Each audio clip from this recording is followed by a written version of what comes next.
Battle of Khanwa is perhaps the most important event in the history of northern India and the one which impacted the lives of many. By the end of it, the Rajputs got a taste of what was to come. The Afghans' power was decimated, and Mughals cemented their reign over Delhi in what would turn out to be the most powerful empire in the Indian subcontinent for the next 2 centuries. In this series of videos, we will examine the circumstances that led to the clash of 2 medieval titans and how it altered the course of Indian history.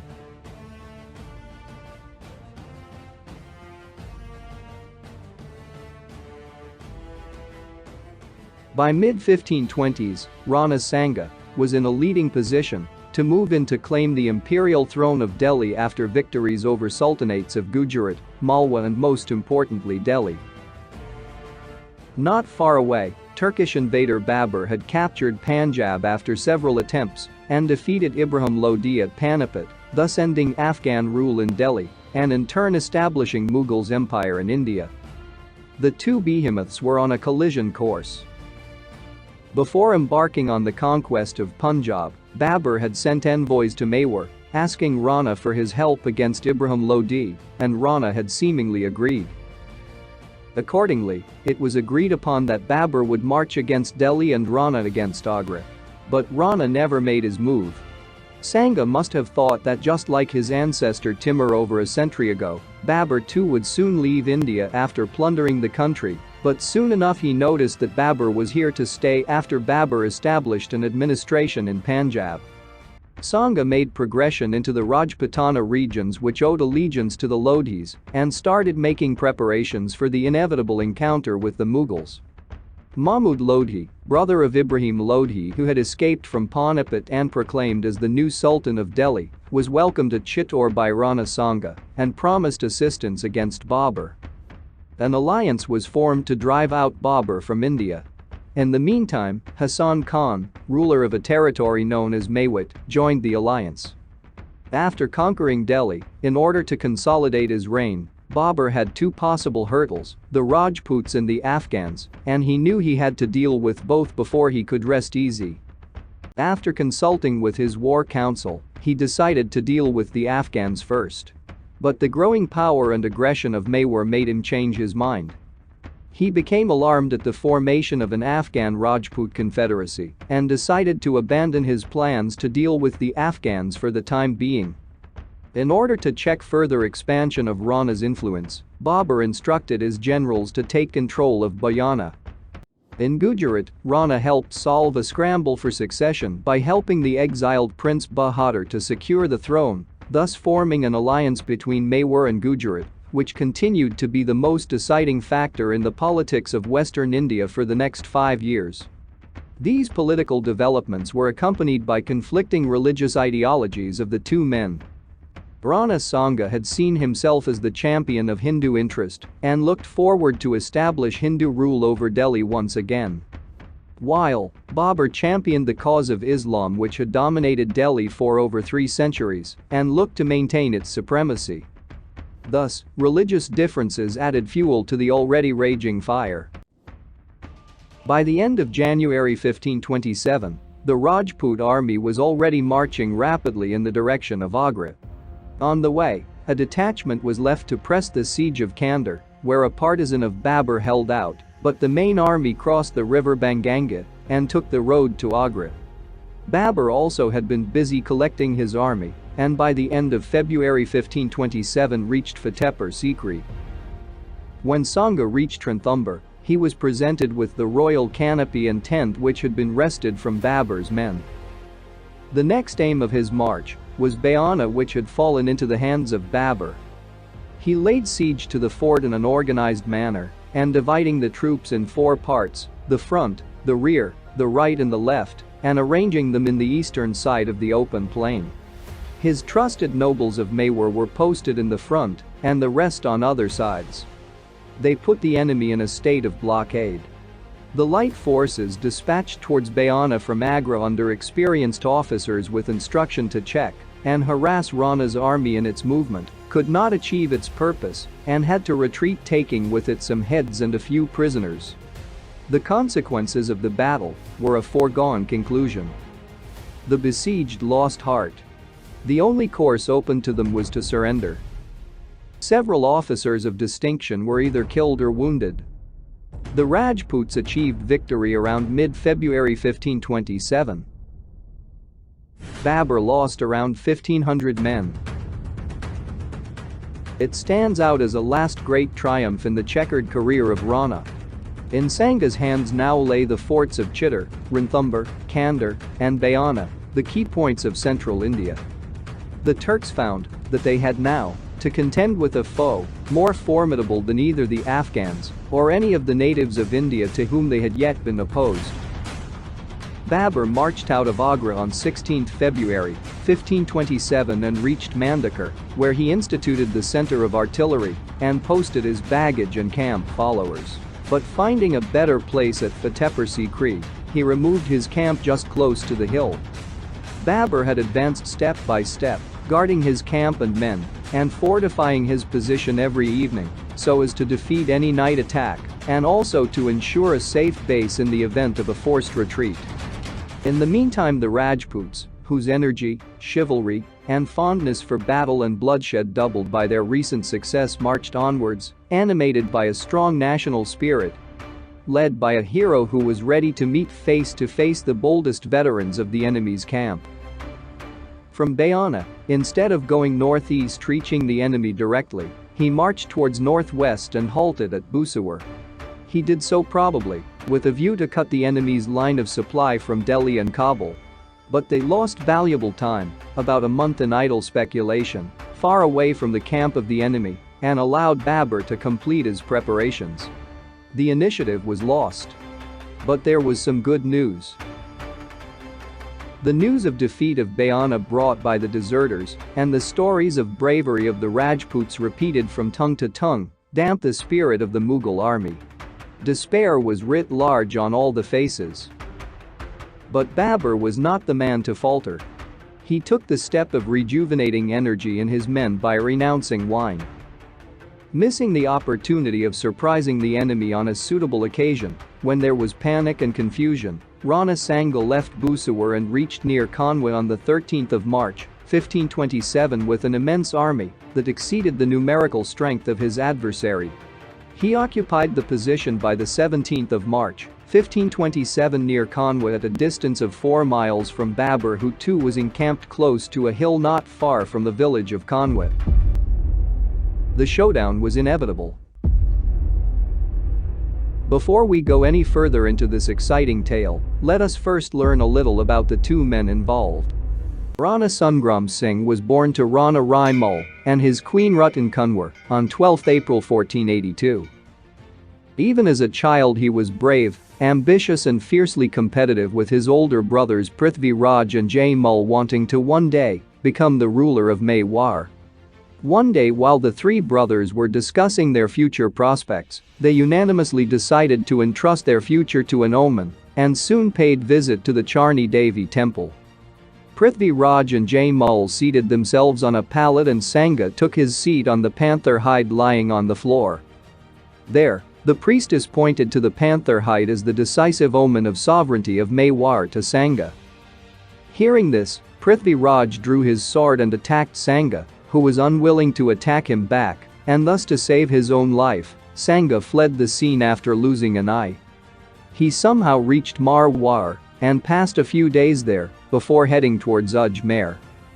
He purchased a horse and weapons and took service with Rao Karam Chand, who was the Permar chief of Srinagar near Ajmer and had a following of about 3,000 Rajputs.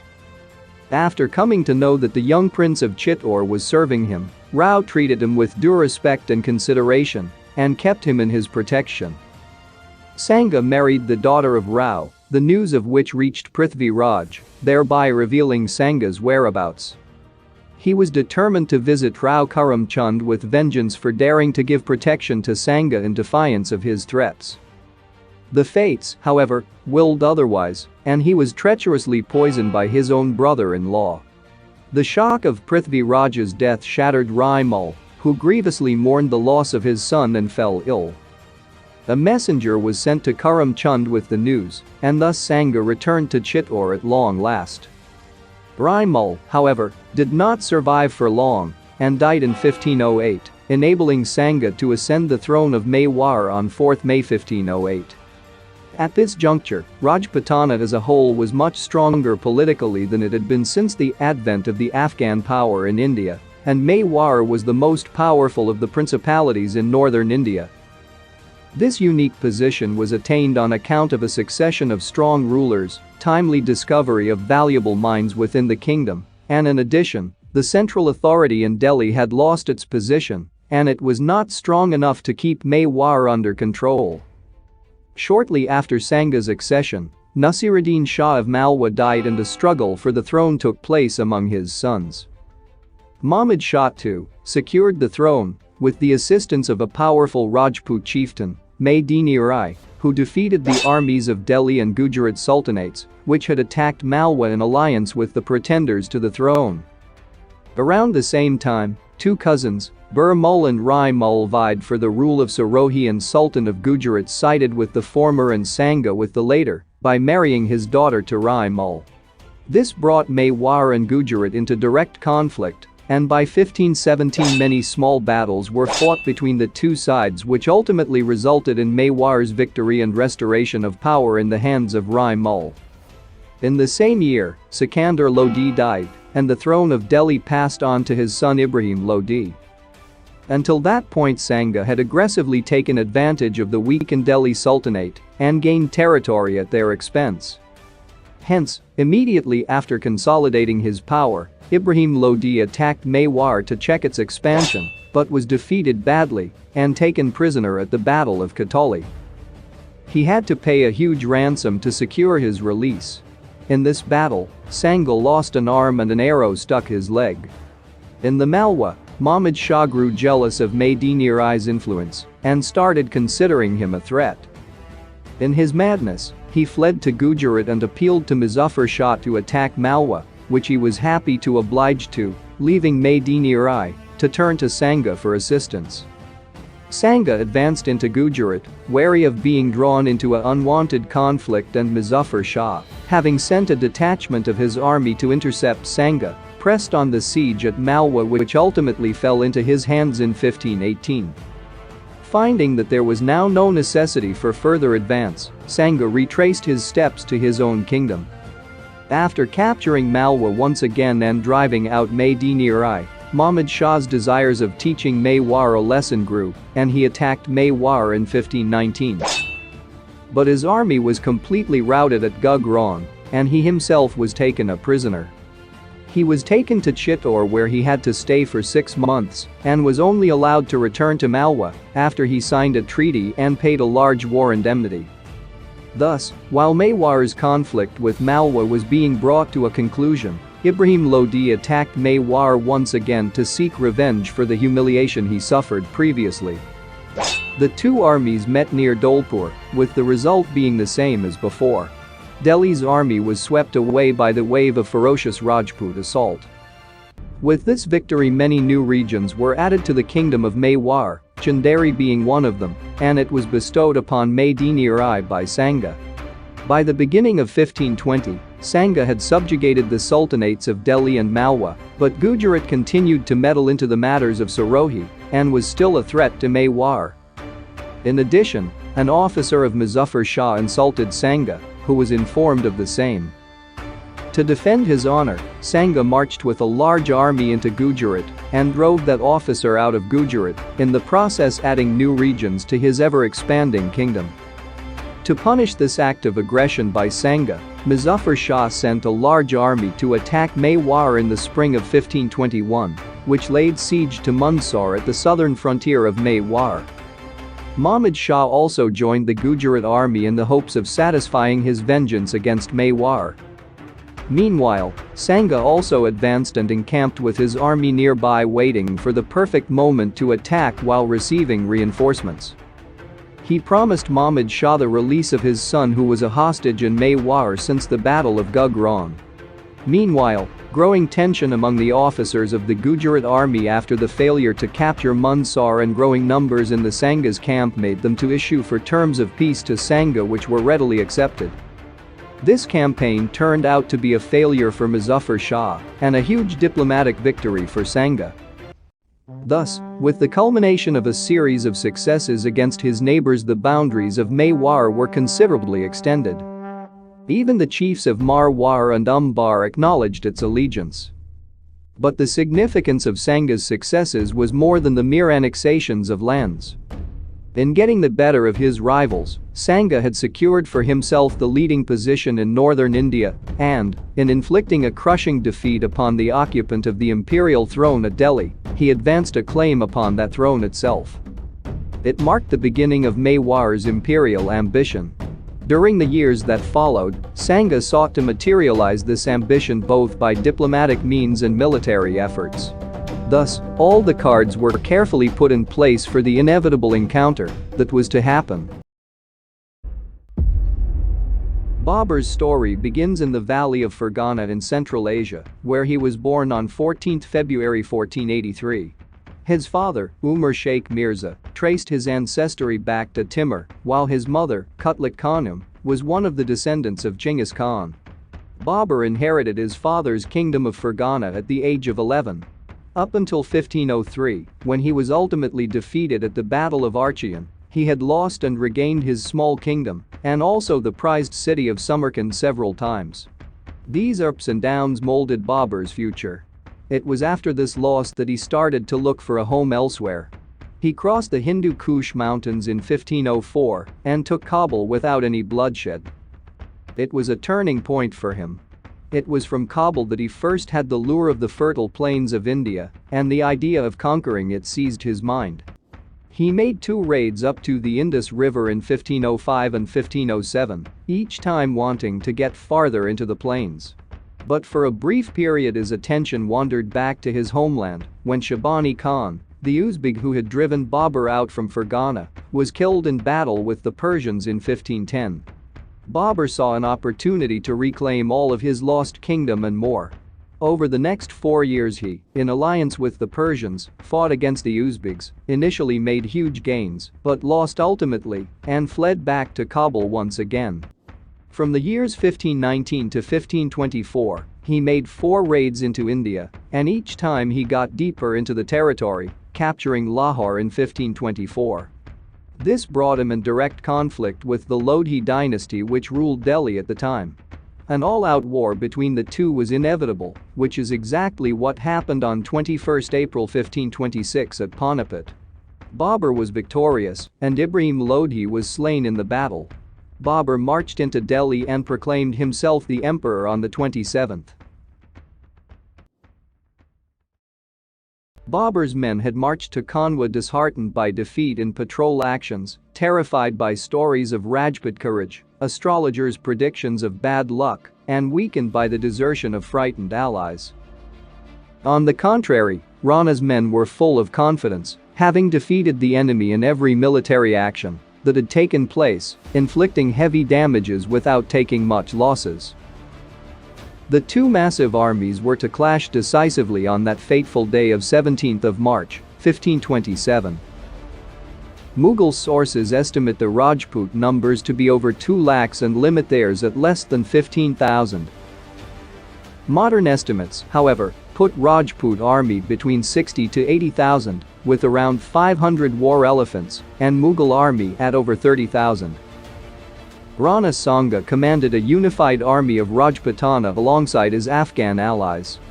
Less than half were mounted, and rest were on foot. Bulk of the Mughal army was made up of its famous Turkic heavy cavalry, some 20,000 in strength, supplemented by foot musketeers and their Indian allies. Babur also had one mortar at Bayana, which was forged only 6 months ago, and numerous field guns. Rajput army was arranged in its traditional formation, comprising a center consisting of a vanguard and a rear guard, a right and a left. Chieftains of Mewar were posted in the center alongside Rana, who was in the rear guard on his war elephant. Rajput and Afghan allies made Rana's left and right flanks. There were war elephants in the front line. Mughal forces were drawn in 3 lines.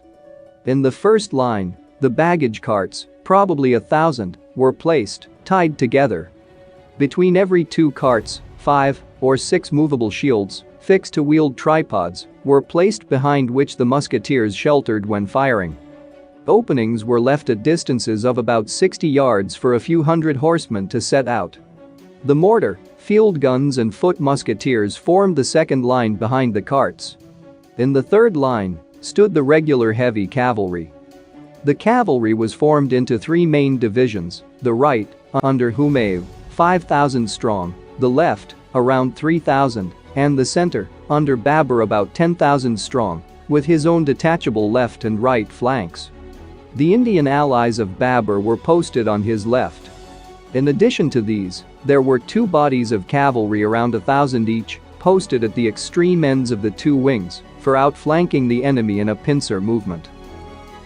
The Rajput plan was to overwhelm the enemy with wave after wave of relentless attacks using their sheer numbers, whereas the Mughal plan was to sit tight and continue musket fire and stone hurling till the enemy was decimated and worn out, and then to assume the offensive. The fighting started at around 10 in the morning with a charge of the Rajput center. As the Rajputs rushed towards Mughal center in a vast crowd, they saw a sudden flash, like lightning, subsequently a loud thunder, and ultimately a huge stone came hurtling through the air like a meteor, which hit the vast sea of soldiers and crushed everything in its path. Even the elephants could not stand before it. Those Rajputs who were left unscathed in the front were hit by musket bullets. It was unheard of. The Rajputs now probed the Mughal wings, driving their elephants in front. The first impact was on the Mughal right, and it nearly broke. Babur instantly dispatched reinforcements which relieved the pressure and enabled the Mughal right to launch a counter-attack, which pushed the Rajput left back almost to the back of its own center. The Rajputs attacked again. But, this time, Babur's foot musketeers opened fire upon them. Simultaneously, the Mughal left was charged by the Rajput right. Here also fierce fighting took place, and each side reinforced its men.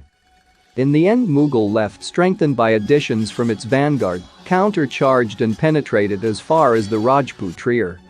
But at this stage, the pincer movement was not completed, and Babur's men rode back to their own posts. The superior numbers of the Rajputs and their fierce fighting nature prevented the Mughals from turning their flanks by the pincer movement. More and more troops were sent from Mughal center to meet the Rajput pressure on this wing, which was originally very weak.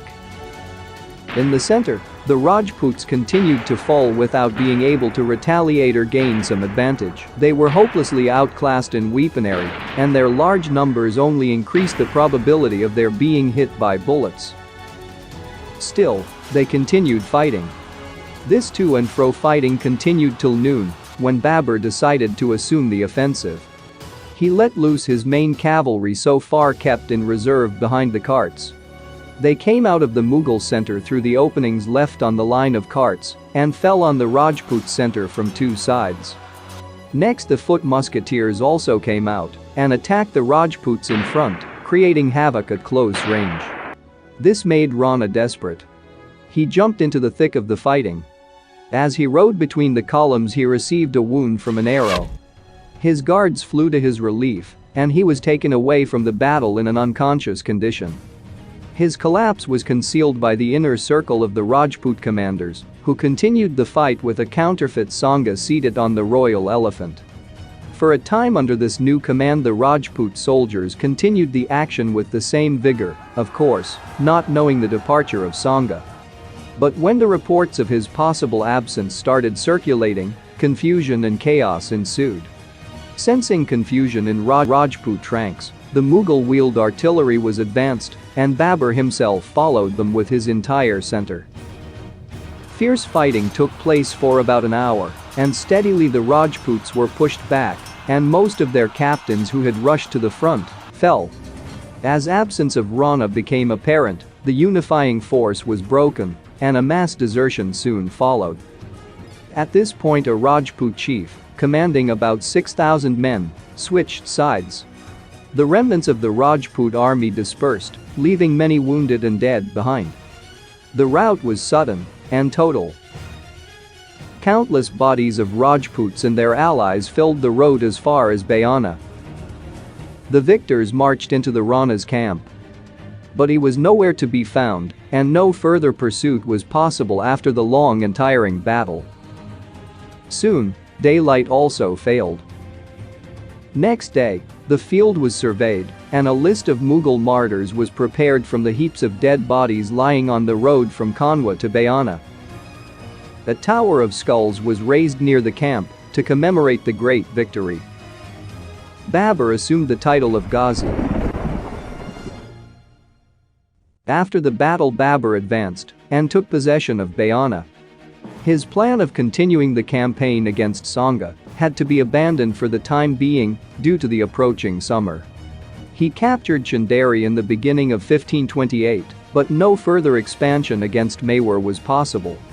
Meanwhile, Sanga had recovered from his wounds and had not given up. From contemporary local legends as well as Muslim records, it appears that he was preparing for another contest with Babur. But he died soon at the comparatively early age of 46, allegedly poisoned by his own people, who did not want him to wage further war. And that's how one of the fiercest and bravest warrior in history met his tragic demise.